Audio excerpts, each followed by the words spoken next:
Bonjour Loubiana. Bonjour. Pouvez-vous vous présenter en quelques mots? Eh bien, je suis une chanteuse et musicienne belgo-camerounaise. Vous venez de sortir un album, un EP éponyme le 24 avril. Je voulais vous demander où avez-vous enregistré et comment s'est passée la collaboration? Alors, j'ai enregistré l'EP principalement aux États-Unis, à Los Angeles, et j'ai collaboré avec un producteur qui s'appelle Itai Shapira, qui, voilà, avec qui je suis venue. J'avais déjà évidemment toutes mes démos, toutes mes maquettes, et puis j'ai également collaboré avec Samuel Rabet, qui lui est un producteur belgo-ivoirien en Belgique. Et comment vous sentez-vous à la sortie de cette EP? Ouais, je me sens très bien, je me sens reconnaissante parce que c'est le résultat de tout un cheminement, d'un voyage, d'abord un voyage intérieur à la reconnexion avec mes racines africaines aussi, et puis ça a été un voyage vers les différentes cultures. J'ai voyagé en France, j'ai voyagé en Angleterre, aux États-Unis, je suis retournée au Cameroun, donc c'est pour moi c'est comme le début d'un nouveau voyage et d'un nouveau cycle. Je voulais vous parler de la chanson Self Love qui parle d'amour envers soi et qui parle d'acceptation. Quels conseils donneriez-vous à nos auditeurs?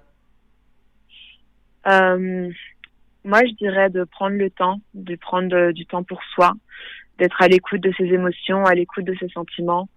Et, euh, et voilà, je pense que c'est le plus important, d'essayer d'être en accord avec soi-même.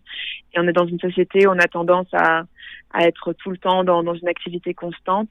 Et je pense que c'est important aussi de prendre du temps pour soi, pour sa santé mentale et de faire des choses qui nous font du bien. Et justement, vous avez un morceau qui s'appelle Feeling Low, qui est d'ailleurs très dansant. De quoi parle cette chanson?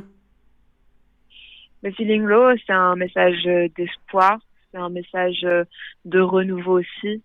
C'est euh, c'est aussi le résultat de justement ce voyage intérieur que j'ai fait, où je me suis posé beaucoup de questions, où je me suis découverte aussi, où j'ai appris à m'aimer petit à petit.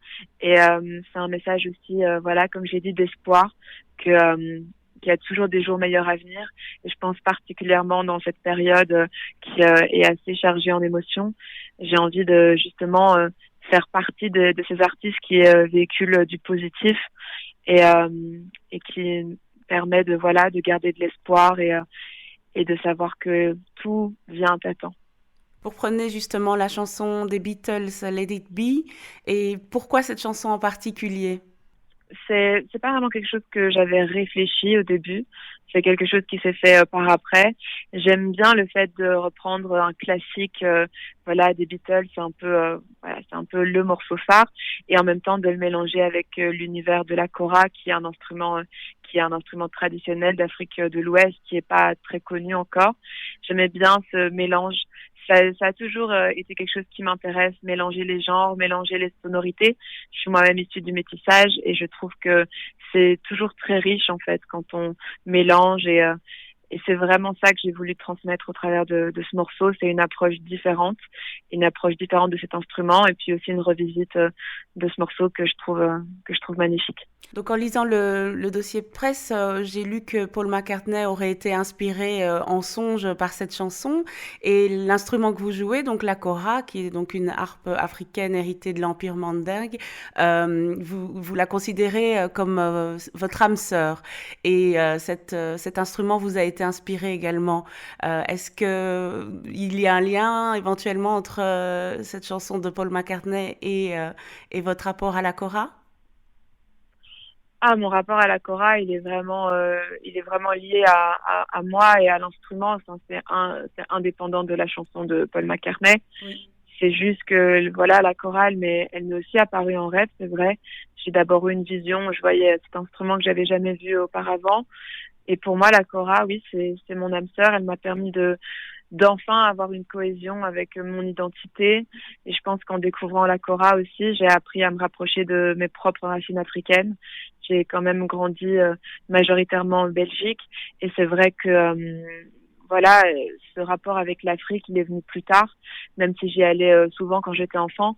Et là, après 10 ans, j'y suis retournée et j'ai été sur la terre de mes ancêtres, sur la terre de ma tribu d'Abileke. J'ai eu la chance d'avoir mes grands-parents qui m'ont expliqué toute ma lignée. Je descends d'une lignée de sages et de magiciens. Et je pense que pour moi, ça a été très important de revenir adulte et d'avoir ce rapport très fort justement à cette mixité. Justement par rapport à pour revenir encore une fois à la kora, en fait, vous dites donc que c'est votre âme sœur et ça m'a fait penser à la chanson de M qui chante Qui de nous deux inspire l'autre.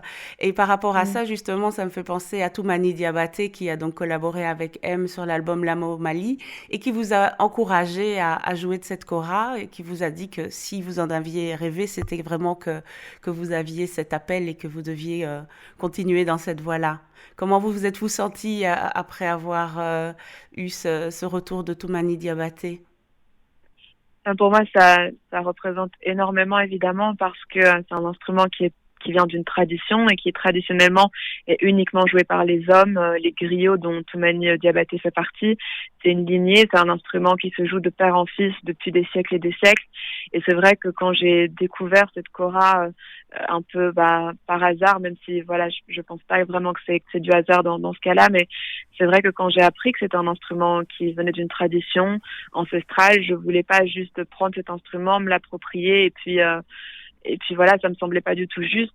Et c'est vrai que quand j'ai eu l'occasion de rencontrer Toumani et qui m'a donné sa bénédiction et qui m'a dit que le fait que j'en ai rêvé, ça voulait dire qu'elle m'avait choisi, j'ai senti que les portes s'ouvraient. Et c'est vrai que depuis, j'ai reçu énormément de bienveillance de la part des griots et j'en suis évidemment très reconnaissante puisque mon but, c'est ça à aucun cas de m'approprier une culture, Oui, bien au sûr, contraire. dans le respect. Et à ce propos, est-ce que vous encouragez d'autres artistes à jouer de la kora ou au contraire, est-ce que vous pensez qu'il faut également sentir un appel comme ce fut le cas pour vous? Moi, je pense que chacun est libre de faire ce qu'il ressent et si quelqu'un voilà ressent cette connexion avec n'importe quel instrument, évidemment c'est voilà la seule chose c'est que la kora c'est un instrument qui n'a pas de partition. La différence avec la kora comparée peut-être à la guitare ou au piano, c'est que la guitare et le piano sont des instruments qui sont très connus et donc on peut facilement avec des tutoriels sur YouTube où on peut facilement trouver un professeur. La différence avec la kora, c'est que c'est un instrument qui voilà se travaille à l'oreille et qui n'a pas enfin le travail entre guillemets n'a pas été n'est pas vite accessible, donc c'est pour ça qu'il y a peut-être ce côté initiatique parce qu'en effet il faut se plonger dans cet univers-là, il faut découvrir l'instrument, mais pour moi je trouve que ça en vaut la peine. Vous êtes très inspiré par des chanteuses comme Sarah Vaughan et Nina Simone. J'ai eu aussi l'impression que votre style se rapprochait de celui de Liane La Havas. Est-ce qu'on vous l'a déjà dit? Alors, on m'a déjà dit que ma musique faisait penser à Sade ou oui à Sarah Vaughan. En fait, au final, moi, enfin, je suis très contente. Je veux dire, c'est deux artistes que j'adore, donc voilà, je prends entre guillemets, même si évidemment, voilà, je pense que chaque artiste a son propre univers. Mais moi, à partir du moment où c'est deux artistes que j'aime, merci. Tout simplement, je peux juste dire merci beaucoup.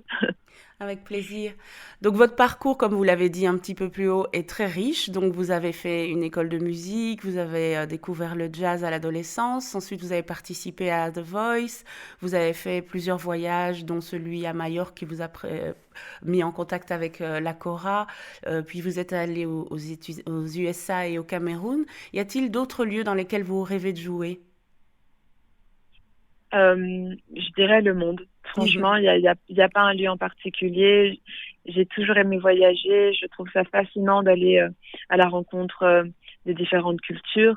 Donc, il n'y a pas un endroit en particulier où je me dis, voilà, c'est là que je veux jouer. Je sais que il y a 2 ans, quand j'étais aux États-Unis, j'ai été devant le Hollywood Bowl à Los Angeles et je me suis dit, ah là, j'aimerais bien jouer un jour. Donc, on verra ce que la vie me réserve. Mais honnêtement, il y a pas vraiment un endroit en particulier dans le monde où je voudrais jouer. J'espère pouvoir jouer partout, en fait. Oui. Dans ce que vous disiez un petit peu plus tôt dans l'interview, on vous sent très reconnaissante et pleine de gratitude par rapport à tout ce qui vous est arrivé, toutes les rencontres que vous avez faites. Dans l'émission de David Courrier sur BX1, vous parliez de vos professeurs de musique qui n'ont pas toujours été très cléments ou qui vous ont parfois fait des commentaires désagréables, mais malgré tout, vous les remerciez et vous êtes consciente que ces commentaires ont été là pour vous pousser et vous aider à aller de l'avant. Donc vous êtes capable de voir le verre à moitié plein. Et donc ça, je trouve que c'est vraiment une grande force. Qu'avez-vous à ajouter par rapport à cela? Oui, je pense qu'en fait, les moments où en tout cas, moi, j'ai remarqué que je grandissais et que je m'améliorais, c'était dans les moments où j'étais inconfortable, les moments où c'était difficile. C'est là vraiment que je me suis challengée et que je me suis surpassée. Donc c'est vrai que mes études supérieures de musique ont été difficiles et en même temps avec du recul, je pense que j'avais besoin de ça. J'avais besoin de ça pour me challenger, pour aller encore plus loin. Et je pense que tout ce qui m'est arrivé fait partie de mon chemin et m'a permis aujourd'hui d'être là. Donc je ne peux ressentir que de la reconnaissance pour tout ça parce que ça me permet aujourd'hui d'être là, d'être avec vous, de partager ma musique et j'espère de partager un message qui fait du bien aux autres. Oui, j'en suis sûre. Quels sont vos prochains projets, si vous en avez déjà? Mais là, pour l'instant, donc je suis toujours dans la promotion de mon nouvel EP. Et puis, évidemment, qui dit EP dit album. Donc, je suis aussi dans la préparation de cet album.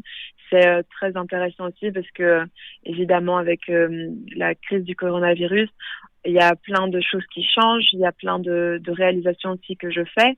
Et je pense que voilà, ça va donner naissance à des choses intéressantes aussi, qui continuent justement ce voyage dont je parlais, ce voyage vers les autres, et puis apprendre à me connaître de plus en plus pour être toujours juste dans mes propos et avoir un message qui est authentique et bienveillant.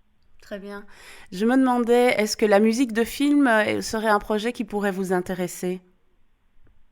J'y ai jamais vraiment réfléchi, mais j'imagine que ça doit dépendre du film, ça doit dépendre du sujet. Mais c'est sûr que si c'est un sujet qui me touche ou qui me parle, pourquoi pas? Très bien. Est-ce que vous avez autre chose à rajouter? Bah, je voulais vous remercier pour votre temps et puis pour cette discussion qu'on a eue ensemble. Merci beaucoup. Mais je vous remercie vraiment, Loubiana, et je vous souhaite énormément de belles expériences, de belles rencontres et énormément de succès dans cette, à la sortie de cette EP et pour le prochain album à venir. On se réjouit également, donc une fois que les salles de concert auront à nouveau ouvert leurs portes, on se réjouit vraiment de vous voir en concert. Merci beaucoup. Merci beaucoup et à bientôt. À bientôt. Donc c'était l'interview de Loubiana. Merci à Loubiana pour sa gentillesse et sa disponibilité. Et nous allons écouter son morceau Feeling Low.